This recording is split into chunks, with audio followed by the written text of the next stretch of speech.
네, 수요 강독 시작하겠습니다. 페이지 219쪽. 지난주에 이어서 목회자의 책임은 매우 중대하며 신중하게 다루어 져야 한다라는 주제이죠. 필라가투스가 지난주에 복음의 사역자이자 설교자인 목회자는 영혼을 돌보고 책임지는 일을 맡았기 때문에 영혼을 주의 깊게 살펴보고 영혼을 구하기 위해 할 수 있는 모든 것을 해야 한다라고 말을 했죠. 그리고 사탄이 진리를 전하지 못하게 막아서고 사탄이 붙들고 있는 그 영혼들을 사탄의 발톱에서 구해내기 위해 당연히 목회자는 애써야 한다. 목회자의 책임이다. 라는 거예요. 여기서 필라가투스가 사자는 끊임없이 삼킬 자를 찾고 있다라고 얘기를 했는데, 사자가 사탄이죠. 사탄을 이제 비유로 사자라고 했는데, 사탄은 끊임없이 삼킬 자를 찾고 있다. 오늘날도 마찬가지입니다. 삼킬 자를 찾고 있다는 의미는 이 사람이 진리 앞에 있을 때에 진리를 통해서만 성령의 역사가 일어나요. 그러니까 성령은 진리의 영이시기 때문에 진리를 통해서만 성령이 역사하기 때문에 사탄은 인간을 진리 앞에 세우지 않기 위해서, 진리를 못 듣게 하기 위해서 수단과 방법을 가리지 않습니다. 끊임없이 삼킬 자, 진리 앞에 인간이 설 때에 어느 순간 진리의 영이신 성령이 역사하면 인간에게는 그 거듭남을 향한 진리의 길에서의 추구, 여정이 시작이 돼버리거든요. 그럼 사탄의 모든 계획은 물거품이 있게 되고, 사탄의 나라에서는 큰 이제 타격이 있게 된다. 그래서 사탄은 끊임없이 삼킬 자를 찾는데 그 방법이 막는 거예요. 진리 앞에 못 서도록. 바른 진리 앞에 서지 못하게 막아선다는 거죠. 테오르구스, 우리는 정말로 이 문제를 매우 진지하고 신중하게 다루어야 합니다. 왜냐하면 이것은 심판의 날에 우리가 대답해야 할 중대한 사안이기 때문입니다. 우리가 맡은 일은 그리스도께서 자신의 피로 사신 양떼를 돌보는 것이므로 작은 일이 아닙니다. 테오로구스 사역자니까, 목회자이니까 이 문제를 매우 진지하고 신중하게 다뤄야 한다. 왜냐하면 심판의 날에 하나님 앞에서 우리가 대답해야 될 중대한 사안이기 때문이다라는 거죠. 우리가 맡은 일은 그리스도께서 자신의 피로 사신 양떼를 돌보는 일이다. 그 일을 이 땅 가운데 하나님께서 목회자에게 맡기셨다. 그렇죠? 그건 작은 일이 아니다. 그리스도께서 자신의 피로 사신 양떼를 이 세상에서는 목회자에게 그 돌보는 일을 맡겼는데, 이 일은 대단히 중요한 일이다. 라는 것입니다. 그래서 마지막 날 우리가 이 일을 어떻게 감당했는지, 하나님의 심판대 앞에서 우리 목회자들은 이 부분을 대답해야 될 부분이다. 그렇죠? 그러므로 하나님께서 우리가 다른 문제들로 다투는 것을 멈추고 사탄, 죄, 무지의 왕국에서 가장 많은 사람을 끌어내고 가장 많은 영혼을 구하며 교회에 가장 큰 봉사를 할 수 있는 사람이 누가 될 것인지에 대하여 함께 경쟁하기를 원하십니다. 이것이야말로 정말 선한 경쟁일 것입니다. 다른 문제들로 비본질적인 이 문제로 다투는 것을 멈춰라. 그래. 우리가 해야 하는 일은 비본질적인 문제를 가지고 서로 다투고 자기 주장을 하고 그 문제에 에너지를 쏟고 그 일이 아니라 목회자가 해야 하는 일은 사탄, 죄, 무지의 왕국에서 가장 많은 사람을 끌어내는 것이다. 많은 영혼을 구하는 것이다. 사탄의 왕국, 죄의 왕국, 무지의 왕국, 여기에 사람을 끌어내는 일, 영혼을 구해내는 일, 그 이들이 참된 주님의 몸된 교회를 섬길 수 있게 하는 일. 오히려 이 부분에 있어서 비본질적인 아디아포라 문제를 가지고 서로 다투는 것이 일을 멈추고 그 일을 하면 안 돼요. 목회자가 해야 할 일은 오히려 이러한 영혼을 구원하는 일, 사람을 중생과 회심으로 인도하는 이 일을 위하여 서로 오히려 경쟁하라는 거예요. 이게 선한 경쟁이 아니겠는가? 많은 영혼을 더 건져내기 위해서 서로가 경쟁하며 이 일을 하는 것, 주의 진리를 전하고 사람들에게 이 중생과 회심으로 인도하는 것, 이런 경쟁을 하라 오히려 라고 테오로구스가 얘기를 하고 있습니다. 그리고 우리가 힘을 합쳐 하나의 마음과 손으로 하나님의 집을 세우기 위해 노력할 수 있기를 간절히 바랍니다. 힘을 합쳐라. 영혼을 구원하는 일에 경쟁하는 말은 뭐 서로가 이 세상의 경쟁처럼 내가 경쟁해서 하나 더 얻어야지 라는 뭐 성과주의가 아니라 영혼을 위한 사역에 더욱 힘을 내라, 분발하라. 오직 그 사역이 가장 중요한 사역이다. 그 부분을 말씀하고 있는 것이고요. 그렇기 때문에 목회자들은 힘을 합쳐서 하나의 마음과 손으로 하나님의 집을 세우기 위해 노력해야 된다는 거예요. 그 많은 영혼을 건져내서 거듭남으로 인도하는 이 일에 힘을 합쳐라 라는 것입니다. 우리의 어리석음 때문에 이러한 일이 방해를 받았거나 틈이 생겼다면 지혜와 사랑으로 다시 채우기 위해 노력합시다. 어리석음, 연약함이죠. 거듭나더라도 연약함이 있어요. 예쁜 성의 찌꺼기 때문에 그러합니다. 저는 이 땅에서는 이 예쁜 성의 찌꺼기가 우리의 마음에 존재하기 때문에 어리석음이 생기고 또 유혹이 일어나고 그래서 방해를 받는다. 이 사역을 온전하게 힘을 합쳐서 오직 이 바른 진리를 전해서 영혼을 사탄과 죄와 무지의 왕국에서 건져내는 이 일을 거듭남으로 인도하는 이 일에 감당하는 데 있어서 우리의 어리석음, 연약함이죠. 나약함, 죄의 유혹들로 인하여서 어려움이 있다. 그런 방해가 있다. 그러면 다시 지혜와 사랑으로 채우기 위해 노력을 하자라는 거예요. 노력이 가능해요. 거듭나게 될 때는 이 부분에 있어서 다시금 내가 죄의 유혹을 받았으면 이 죄로 인한 애통에 하면서 죄와 분투하고 밀어내고 다시 원상복귀가 가능하다는 것입니다. 만약 우리가 어떤 면에서 쇠퇴하고 냉담해졌다면 이제는 다시 살아나야 합니다.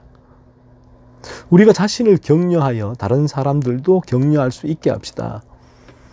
어떤 면에서 쇠퇴하고 냉담해졌다면 이제는 다시 살아나야 한다. 목회자도 쇠퇴하고 냉담할 수 있는가? 있죠. 목회자라고 해서 뭐 하늘에서 뚝 떨어진 천사입니까? 그렇지가 않아요. 똑같이 거듭난 이들과 똑같은 존재다. 목회자들도. 그래서 죄의 유혹이 있다. 영적 침체가 있다. 어떤 경우에 쇠퇴하고 냉담해질 수도 있다. 하지만 이러한 진리를 접하면서 목회자는 이 진리를 통해서 영적 침체가 살아나게 된다. 진리를 통해서 쇠퇴하고 냉담해진 그 상태가 다시금 바른 자리로 돌아오게 된다라는 것입니다. 이 가능해요. 우리 안에 그리스도의 생명이 있다면. 그리스도의 생명이 없다면 불가능하다. 그래서 우리가 영적으로 열정적이고 뜨거워져서 하나님의 은혜로 다른 사람들에게 생명을 불어넣고 우리가 살고 있는 이 죽어가고 쇠퇴하며 냉담한 시대를 일깨울 수 있기를 바랍니다. 영적으로 열정적이고 뜨거워져서 어떻게 가능해요? 우리 안에 그리스도의 생명이 있다면 진리의 공급을 통해서 그리스도를 이 진리의 공급이란 건 진리를 직면할 때 이 진리는 그리스도의 생명을 충만케 해줘요. 내 안에 존재하는 그리스도의 생명을 진리가 충만케 만들어준단 말이에요. 그래서 덤난 그리스도인은 이 진리를 묵상하면 묵상할수록 그리스도의 생명이 더 강하게 나의 마음 안에서 작동하게 됩니다. 내 마음에 살아 숨쉬는 그리스도의 생명이 더 강력하게 작동하게 된다. 그리스도의 생명이 강력하게 작동하게 되면 생각해 보세요. 포도나무에 우리는 가지죠. 접붙이되 가지가로서 포도나무가 됩니다. 포도나무와 유기체가 되죠. 한 몸이 된단 말이에요. 포도나무이신 그리스도로 말미암아서 포도나무 가지는 그 영적인 수분과 양분을 공급받아야지만 가지에 실한 열매, 포도 열매를 맺을 수가 있습니다. 이것이 그리스도인이 회심의 열매를 맺는 원리예요. 그래서 이 가지는 그리스도의 생명을 충만히 빨아야 됩니다. 그 영적 수분과 양분을 그리스도로부터 빨아서 가지가 공급이 돼야 된다라는 거죠. 그래서 거듭난 목회자는 이처럼 그 진리를 증명할 때 그리스도의 생명이 강하게 가지로 흘러오게 되죠. 그러면 영적으로 활력이 생깁니다. 뜨거워지게 됩니다. 그래서 이 진리를, 이 사역을 위해서 더 힘있게 강력하게 본인도 거룩에 향해서 거룩의 열매 맺는 삶을 살아가면서 거룩의 열매 맺는 삶이 또 이 목회자에게 진리를 전가하는, 목양하는 그 삶으로 자연스럽게 이어지게 된다는 거죠. 그래서 이 죽어가고 쇠퇴하며 냉담한 시대를 일깨울 수 있다, 목회자는. 바른 진리를 직면하고 참되게 거듭난 목회자, 그리고 날마다 그리스도의 생명을 충만히 공급받는 목회자는 죽어가고 쇠퇴하며 냉담한 이 시대를 일깨울 수 있다. 하나님의 은혜로 말미암아 그가 일깨우는 도구로 쓰임받게 된다 라는 거죠. 그러면 하나님은 영광을 받으시고 하나님의 교회는 세워지며 하나님의 성도들은 위로를 받고 하나님의 백성들은 구원을 받으며 하나님의 왕좌는 세워지고 사탄의 왕국은 무너질 것입니다. 이렇게 목회자가 바르게 진리를 통하여 그리스도의 생명을 공급받아 영적으로 활력과 열정과 뜨거움을 가지고 바른 진리로 영혼을 중생과 회심으로 인도하는 이 사역을 할 때 하나님은 영광을 받으신다. 그로 말미암아 영광을 받으시고 하나님의 교회가 세워져 가죠. 교회가 뭐 크고 작고 문제가 아니라 바른 하나님께서 원하시는 그 교회, 거듭난 이들이 점점 교회에 많아져 가게 되고 교회로서의 사명과 기능, 이 뭡니까? 오늘날 참된 진리를 전하는 거예요. 영혼을 중생과 회심으로 인도하는 진리를 전하는 이 사역을 감당하게 되고 하나님의 성도들은 위로를 받는다. 거듭난 성도들은 이러한 진리를 직면할 때에 이 바른 목회자의 바른 진리를 전하는 이 교회에서의 이 사역을 통하여 진리가 흘러오고 말미암아 성도들은 위로를 받아요. 그래서 우리가 오해하지 말아야 될 부분들이 인간의 이성적으로 생각할 때 이 계몽주의적인 차원이에요. 인본주의적인 사고에서 생각할 때에 교회가 늘 인간의 죄성을 폭로한다. 얼마나 힘들겠느냐, 그 교회가 얼마나 괴롭겠느냐 말을 합니다. 위로하고 성도들을 긍정과 희망, 복에 대한 메시지를 주고 해야지 성도들이 한 주간 세상이 산 가운데 힘겹게 살다가 왔는데 힘을 얻을 수 있지 않겠는가. 그런데 저런 교회는 늘 죄성을 폭로하고 그리스도의 십자가만을 전하고 너무 얼마나 지겹겠냐, 얼마나 힘겹겠냐라고 얘기하는데 이게 그래서 거듭남이 너무 중요한데 이 부분이 경험되어지고 내가 거듭나게 되어진다면 그리스도의 생명이 내 안에 살아 숨쉰다면 진리가 나의 죄성을 폭로하고 내 안에 여전히 남아있는 예쁜 성의 찌꺼기 가운데 일어나는 죄의 유혹을 폭로하고 알려주고 할 때에 진리가 너무너무 기뻐요. 감사해요. 짜릿합니다. 내 안에. 죄로 인하여 애통해야 하지만 또 나의 죄성을 바라보고 회개하고 죄와 분투할 수 있는 동력을 주거든요. 이 진리가 나의 죄를 폭로하면서. 그래서 이 거듭난 성도들에게 죄에 대한 진리, 그리스도에 대한 진리는 너무 큰 기쁨이죠. 너무너무 내 마음이 뜨거워지는 은혜의 통로가 된다는 거예요. 그럼 내가 이 부분이 왜 안 되는가 했을 때에 저는 그렇게 다시 묻습니다. 당신 거듭난 게 맞나요? 라고 묻고 싶어요. 거듭나지 않은 영혼들은 자신의 탐욕을 채워주는 설교를 원하거든요. 설교를 통해 자신의 탐욕이 채워주지 않으면 지겨워진다. 힘들어진다. 그 시간에 너무너무 고통스럽다. 하지만 그 영혼이 거듭나게 된다면 바른 진리를 통해서 자신의 죄를 찾아내게 하고 직면하게 하고 회개하게 하고 그리스도의 십자가로 나아가게 하고 십자가에서 그리스도의 생명이 흘러들어오게 하는 이 설교, 이 부분들이 자신의 실제로 자신에게 경험되어지게 자신의 삶에 자신의 존재에 있어서 이 실제 이 말씀이 그 존재를 뒤흔드니까 그 존재를 거룩으로 끌어가니까 실제 내 존재가 경험하는 바니까 이게 얼마나 기쁘고 감사하겠냐는 거예요. 감사할 수밖에 없다. 이런 진리 앞에서. 그리고 이런 진리를 구하게 된다. 이런 진리 앞에 나오게 된다. 성경의 바른 진리죠. 이 일을 오늘날의 교회와 목회자가 해야 한다라는 것입니다. 다음 221쪽입니다. 6. 목회자가 사람들을 무지에서 벗어나게 하기 위해 취해야 할 최선의 방책. 무지가 뭡니까? 진리에 대해서 모른다는 거예요. 안타깝지만 오늘날도 바른 진리를 모르면서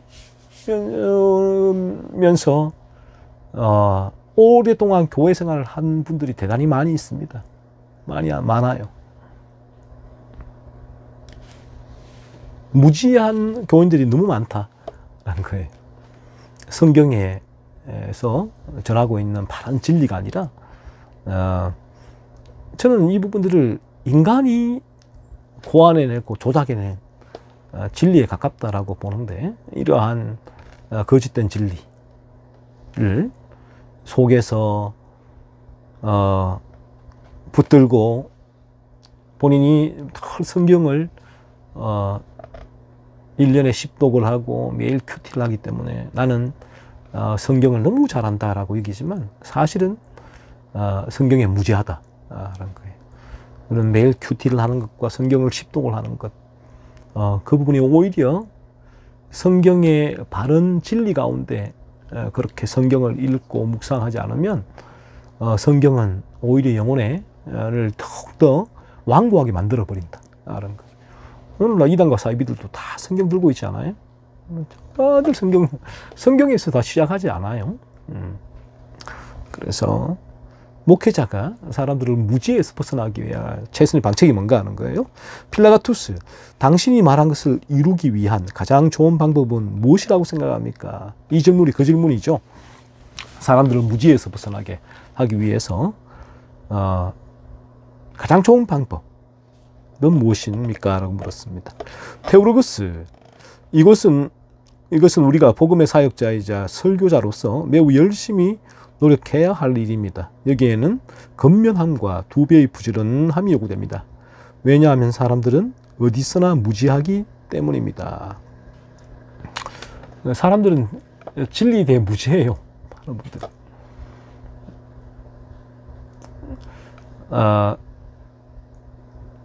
이 진리를 접해본 적이 없기 때문이에요. 사실은 바른 진리를 접해본 적이 없기 때문에 진리에 대해서 무지하다라는 거예요.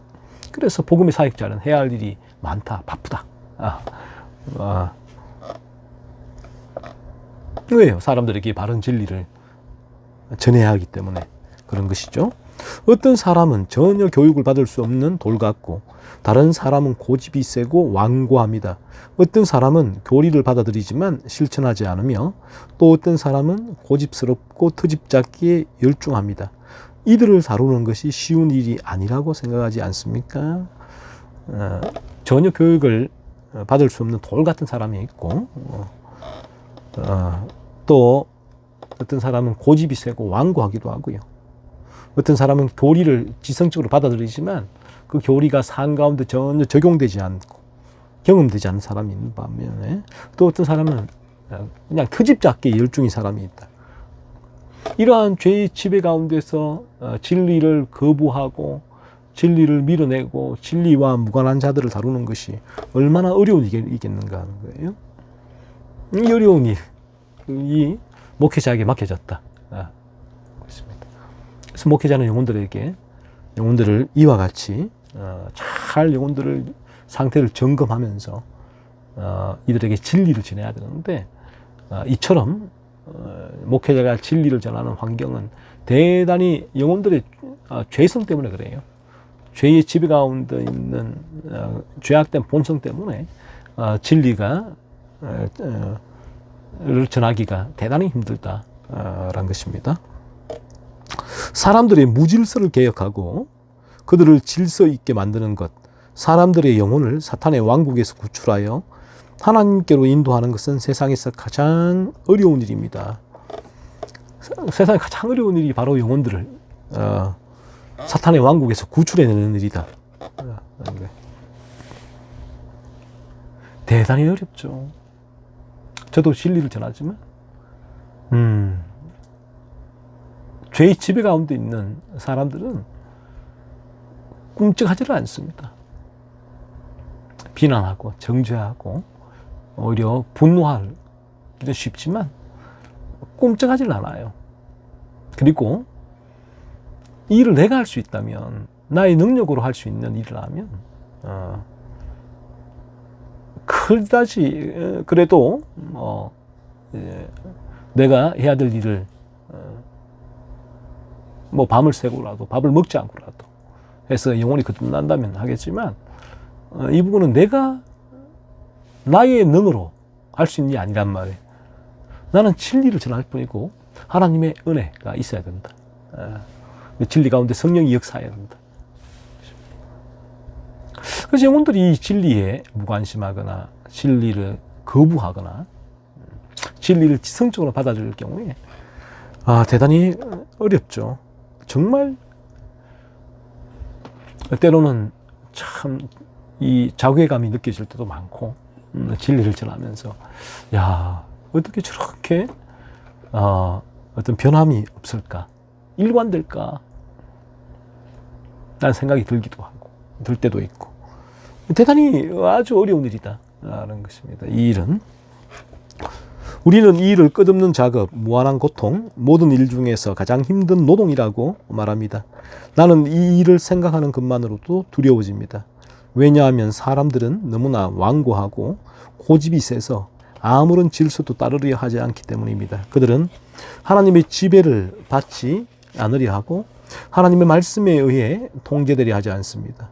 그들은 자기 마음대로 하려 하고 자신의 욕망과 쾌락을 따라가려 하며 책망을 받으면 발길질하며 반항할 것입니다. 그들의 의지, 기호, 자유를 억제하려고 하면 그들은 분노하고 폭풍처럼 휘몰아칠 것입니다. 죄는 물든 인간이 바른 진리가 들어와서 자신의 죄성을 폭로하고 회개의 요청이 오게 될 때 죄의 지배 가운데 있는 이 진리에 전혀 반응하지 않는 인간들의 이 리액션은 대단히 두렵습니다. 오히려 이 진리에 저항하죠. 저항하고 진리를 거부하고, 저항하고 거부하는 정도면 그래도 괜찮겠지만 적극적으로 반항을 한다. 그렇죠. 발길질한다. 오히려 이 진리를 통해서 자신의 죄성을 진리가 폭로하게 될 때 인간은 분노하면서 그 진리를 떠나게 된다. 그래서 이 진리를 전하는 이 일은 성경의 진리는 인간이 단순해요. 거듭나기 위해서는, 예수님을 믿기 위해서는 당연한 거잖아요. 나를 죄로부터 건지시는 예수님을, 그 필요성을 실제로 깨달아 예수님을 믿기 위해서는 나의 죄를 깨닫는 길밖에 없다. 그래서 성경은 회개하라 라고 끊임없이 먼저 믿음 이전에 회개를 요청을 하는데, 이 회개가 죄각성이다. 죄각성. 죄를 깨달아라 라고 말하고 있는데, 그래서 우리는 이 성경의 진리대로 인간의 죄를 깨닫게 하기 위해서 먼저 대단한 노력을 가할 수밖에 없습니다. 거기에 집중포화를 퍼부을 수밖에 없어요. 그 죄, 자신의 죄성을, 인간의 죄성을 폭로하고, 그 죄를, 자신의 마음이 죄로 물든 마음을 바라보게 하기 위해서 목회자는 끊임없이 진리를 가지고 그 죄의 문제를 건드릴 수밖에 없다. 그런데 죄로 물든 인간은, 이 진리에 반응하지 않는 인간은 이 죄를 건들면 건들수록 더 강팍해집니다. 완고해집니다. 소리를 칩니다. 그만해라. 그 메시지는 지겹다. 나를 위로할 수 있는 메시지를 달라. 라고 소리 높여 외치죠.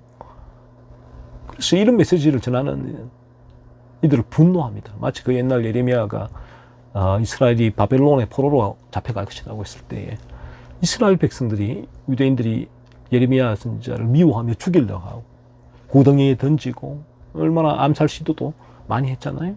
똑같다. 오늘날에도 이 진리, 자신의 죄성을 바라보게 하는 진리, 죄에 대한 진리를 전해보세요. 사람들이 얼마나 그 진리를 전하는 메신저를 미워하는지 알게 될 것입니다. 그럼에도 불구하고 그 목회자가 거듭났다면 그 목회자는 이 부분을 포기하지가 되지 않는다. 왜요? 이 부분이 안 되면, 인간이 죄를 깨닫지 않으면 죄에서 자신을 건지신 그리스도의 십자가 앞으로 나올 수 없기 때문이에요. 한 영혼이 거듭날 수 없기 때문에 그는 세상 사람 전부 다가 그를 손가락질하고 미워하고 분노하고 이 진리에 저항을 해도 그는 이 진리를 변함없이 전할 수밖에 없다. 본인이 경험했다면, 본인이 거듭났다면, 본인이 진리 가운데 거한다면 그렇다는 것입니다. 그들은 자기 의지를 따르며 과거의 방식을 고수할 것입니다. 당신이 무엇을 말하든 무엇을 하든 상관없이 말입니다. 그렇게 매듭과 혹이 가득한 나무를 매끄럽고 각지게 다듬는 일이 얼마나 힘든 작업인지 생각해 보세요. 그것이 얼마나 지루하고 귀찮은 일인지, 그것을 시도하는 것만으로도 사람의 마음을 무너뜨리지 않겠습니까? 매듭과 혹이 가득한 나무를 매끄럽고 각지게 다듬는 일이 얼마나 힘든 작업인가 하는 거예요. 그 일을 해나가는 일이. 죄로 물든 인간의 죄를, 성을 폭로하는 일은 대단히 힘듭니다. 어려워요. 그렇게 이 부분이 죄의 전문가이고 죄에 대한 많은 지성적인 내가 부분들을 가지고 있기 때문에 그 영역에서 얘기를 하는 게 아니다. 이 진리는. 성경이 모든 사람은 죄를 범했다. 죄로 물들었다. 그래서 주님이 이 세상에 오셨다. 죄 때문에. 그래서 그 죄를 깨닫지 않고는 어떻게 예수 그리스도를 믿을 수 있겠는가? 당연한 거죠. 그래서 우리는 이 성경의 진리를 가지고 인간의 죄성을 폭로하는 일인데, 하루 가장 먼저 그 일을 하고 있는데 대단히 어려워, 힘들어요. 죄로 물든 자인은 이 메시지를 싫어합니다. 일단 대단히 싫어해요.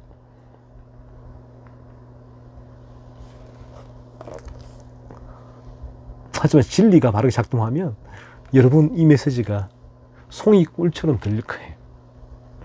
죄를 깨닫는 지점에 오기만 하더라도. 아직 이 메시지 가운데 이 진리를 추구하면서 지성적으로는 그래, 이 길이 맞아, 이렇게 죄를 깨닫고 그리스도를 믿는 것이 맞아, 나도 이렇게 되기를 원합니다 라고 이 길을 들어오지만 실제 그의 삶 가운데 죄를 깨닫는 역사가 일어나지 않으면, 죄각성이 일어나지 않으면 그는 이 메시지가, 이 진리가 대단히 듣는 것이 힘들다, 괴롭다. 그럼에도 불구하고 이 진리를 들어야 돼요. 들을 때에 성령이 진리 가운데 역사하게 되고, 성령이 역사할 때에 죄의 각성이 일어나게 된다. 죄의 각성이 일어나게 될 때 인간은 비로소 주님, 제가 주님이 필요합니다. 저를 이러한 죄 가운데 건지실 분은 주님밖에 없습니다. 이 고백이 나올 수밖에 없다라는 거예요. 이렇게 틀에서 크게 벗어난 사람들을 올바르게 만드는 것이 얼마나 어려운 일인지요. 대단히 어려운 일이죠. 대단히. 인간은 이 진리의 틀에서 벗어나 있다. 이 율법의 틀에서 벗어나 있다. 망나니와 같다. 죄로 물든 인간은. 이 성경이 말씀하는 바예요. 망나니와 같다는 말은 자신의 탐욕을 채우기 위해서 살아가는 존재를 말하는데, 모든 인간은 이와 같다. 그래서 이러한 죄, 성이 폭로되어야 되고, 이 일을 위해서 하나님께서 오늘날 교회를 세우시고 목회자를 보내셨다 라는 것입니다. 그러니까 여러분, 이 진리 앞에 겸허하게 나오십시오. 여러분의 목회자가 여러분에게 자신의 죄성을 바라볼 수 있도록, 죄의 유혹, 찢기를 바라볼 수 있도록 이 메시지를 전해달라고 여러분의 목회자를 위해 기도하십시오. 바른 진리. 그래서 그 영혼을 자신의 죄를 깨닫게 해서 그 죄에서 자신을 건지시는 유일무이하신 그리스도 예수께로 나오는 믿음이 일어날 수 있도록, 실제적인 그리스도의 필요성을 느낄 수 있게 달라고, 그렇게 한 죄의 진리와 그리스도의 진리, 성령의 진리, 하나님의 진리를 전할 수 있는 목회자가 되게 해달라고 여러분의 목회자를 위해서 간절히 기도하십시오. 여러분의 목회자 만약에 거듭나지 않는다면 여러분의 탐욕을 위해서 그 메시지는 변질된다. 메시지가 여러분의 이 세상에 육신을 기쁘게 하는, 즐겁게 하는 메시지를 전할 수밖에 없다. 하지만 목회자가 참으로 거듭나서 이 진리가 아니고는, 한 영혼이 죄를 깨닫지 않고는 그리스도께로 정직하게 나올 수가 없구나. 본인이 이 부분이 경험되지 않으면 이 진리를 전할 수가 없다. 하지만 이 부분이 경험될 때 그는 누가 뭐라 하든 이 진리를 전할 수밖에 없다. 그래서 오늘 이 수요 강독을 들으시는 분들은 먼저 자신에게 죄의 각성, 깨달음이 없다면 하나님 앞에 간절히 간구하세요. 이러한 진리를 듣는 가운데 성령 하나님 역사해 주셔서 죄가 깨달아지게 해달라고.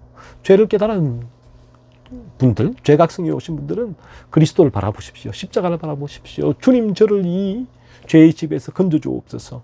간절히 주님의 십자가 앞으로 나아가시고, 거듭나신 분들은 이제 온전한 거룩을 위하여 그리스도를 바라보고 죄의 진리를 들으십시오. 그 죄의 진리가 여러분들을 더 세밀하게